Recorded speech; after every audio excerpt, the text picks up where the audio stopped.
guys, welcome to another episode of the SriLankaLive.com webisode that we're bringing to you on fashion design, style, beauty, etc. And here we are at Raffles Design Institute in Colombo, the premier design education provider in Sri Lanka. And what I would like to bring to you guys today is a little teaser on the fashion process and one of the most important components of that process, which is fashion sketching. Now, most people think that you have to have an innate skill to be able to be a fashion designer, as in you have to be able to sketch already to start off in design. But the great thing is, with institutions like Raffles Design Institute Colombo, we teach you all these step-by-step requirements in order to make sure that you flourish as a very successful designer. So before I get started, just a little bit about what I'm going to do today.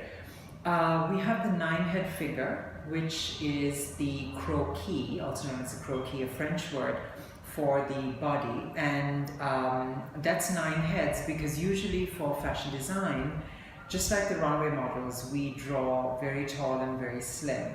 So the croquis, or the body, for your garments, it's 9 heads, and I will be showing you that in our next webisode. Today I'm going to show you the fashion face. Now, each individual designer develops their own style, their own sense of self, which comes through in their thumbprint of drawing a face. But there are some basic little rules that will help make sure that all your proportions for the face, or the fashion face, are in place, and that includes a grid that divides up the face and tells you where to put the different components. And what is wonderful about this is anyone with practice, with perseverance, can draw an absolutely beautiful fashion face. So I'm going to give a front view first, and that is going to be starting off with an oval. So we just draw just a basic oval shape. You can take your time, it can be to your proportions of your liking, but what I like to tell people is get it large enough on the page where you have space to place in your different features. First of all, you take your oval and divide it in half, which is vertically and horizontally. This is the basic of the grid. So you have your vertical, you have your horizontal grid in place, and then, since this is half and half, we do another quarter, and we do another quarter. Now again, this is something that if you want to use a ruler, and if it's something that you're just starting out with, it may help. It doesn't have to be exactly a quarter, it doesn't have to be exactly half, it's just a grid. So once again, I'm going to repeat.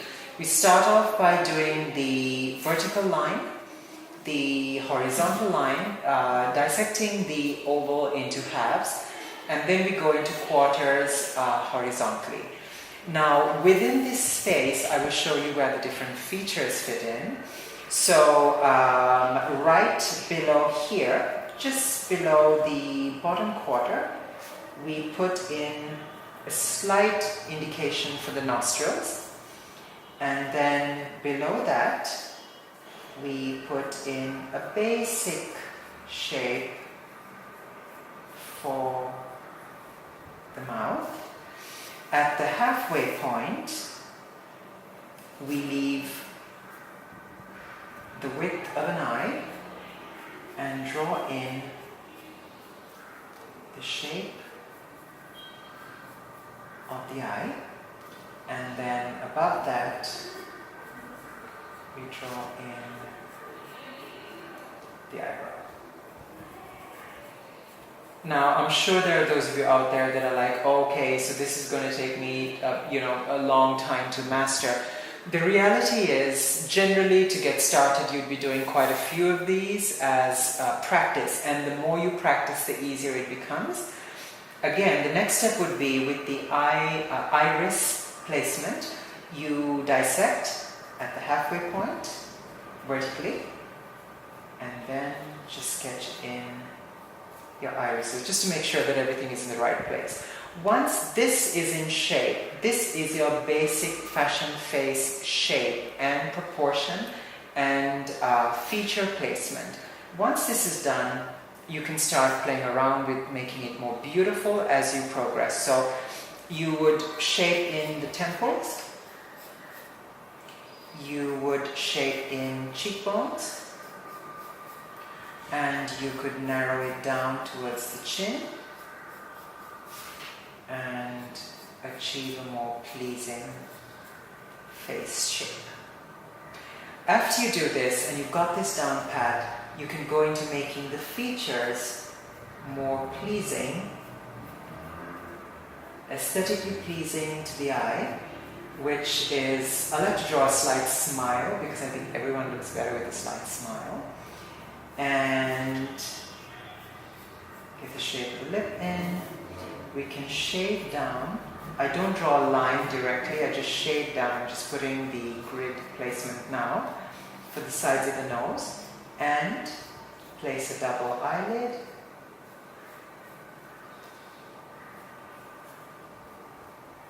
Which is also very pleasing to look at, and darken in our irises.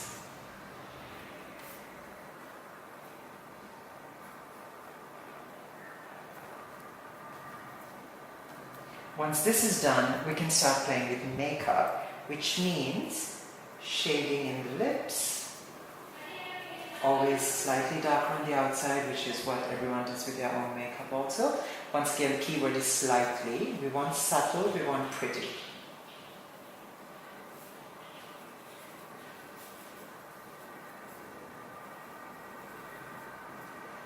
And then we do some eye makeup. Again, depending on what you're designing and what you might want to achieve, you might do retro, you might do avant-garde, you might do traditional. I just basically draw a subtle cat eye with the eyeliner, just to accent the upper lid. Then I bring it down slightly, again just to accent, darken the eyebrows.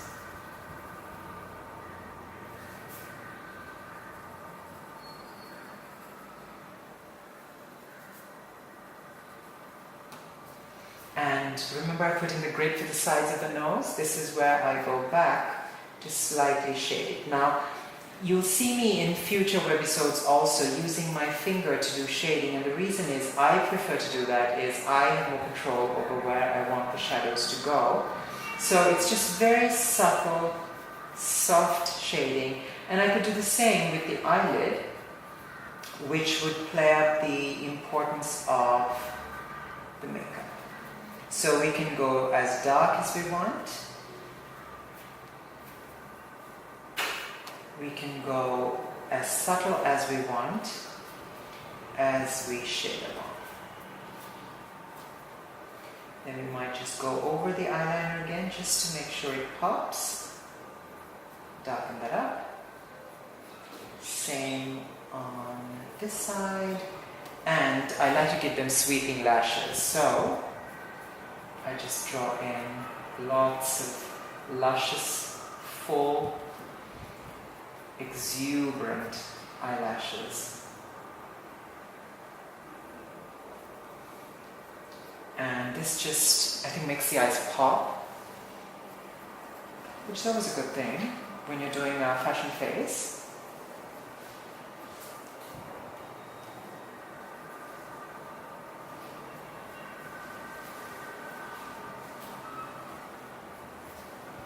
And once this is in place, we can also go back and just slightly darken our lips. Again, if your look is like, if you're doing a retro 1960s lip, which is with the usually light lipstick, you do not need to go darker. But if you're not, and if you're going for more of a, I would say, current look, you do want your placement of the lips and just subtle highlighting. And now we can go back, highlight our cheekbones, the hollow of the cheek, shading it down, hollow of the cheek, shading it down, and once this is all in place and you've got kind of an aesthetically pleasing fashion face that you are happy with, we can draw in the sides of the neck.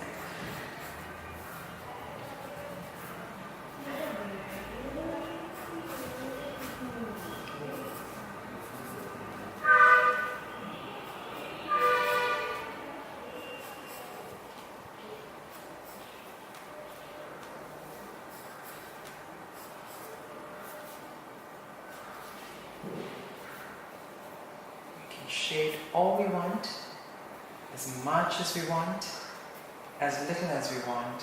It all depends on you as a designer, as an enthusiast of fashion illustration, how you want to do it. So, for all of you out there, this is a step-by-step to achieving the basic fashion face.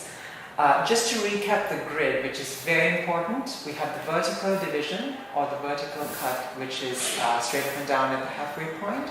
The horizontal, which is at the halfway point going horizontally. Then we divide it up again into quarters. The eyes go at the just below the halfway line. The lips go kind of between the chin line and the quarter line. The nostrils under the quarter line. And you just start shaping in and shading. Practice makes perfect. So once again, just to recap the basics of the fashion face, we need the grid shape, which I have shown you already, and you do two divisions. One is vertical, directly up and down. You do the horizontal, halfway point. You divide into quarters. The eyes come just below the halfway point and the eyebrows a quarter above. The nostrils just below the quarter point at the lower part, and the lips halfway between the quarter point and the chin. Once you play around, you start shading, you will achieve beautiful faces just how you want, which is what is important. And once again, this is Dinesh Chandrasena at the Raffles Design Institute here in Colombo, wishing you all a fantastic drawing exercise and hoping you have a lot of fun and you achieve what you want with this. And I will be seeing all of you very soon on SriLankaLive.com.